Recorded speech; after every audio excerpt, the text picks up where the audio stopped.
Now, one of the first things that I wanted to point out is when you're using tools like Facebook, for example, I really caution everyone, including myself. I have to remind myself and even the people that work with us, and for you guys, is caution yourself that measurements like reach, likes, and shares don't really tell us whether we've achieved the goal.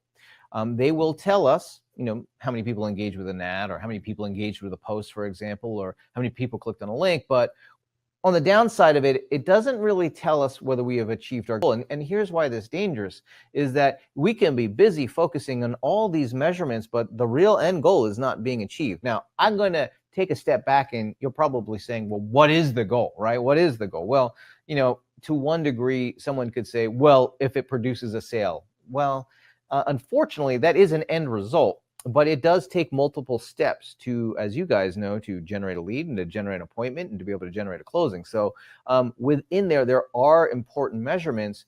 But unfortunately, specifically when it comes to Facebook, reach, likes, shares, they don't tell us whether the goal has been achieved. And I'm not talking about the sales goal. I'm talking about the goal of all marketing. So the goal of all marketing is to be able to reach the right person with the right message at the right time.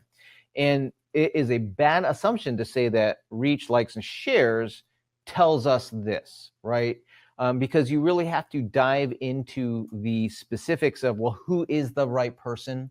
And did they respond to it? It's not well, they clicked on it, so therefore that was the case, or it reached them, so therefore it was the case, or they shared it, so therefore that was the case. No, the right person is going to be based on who that message was intended for.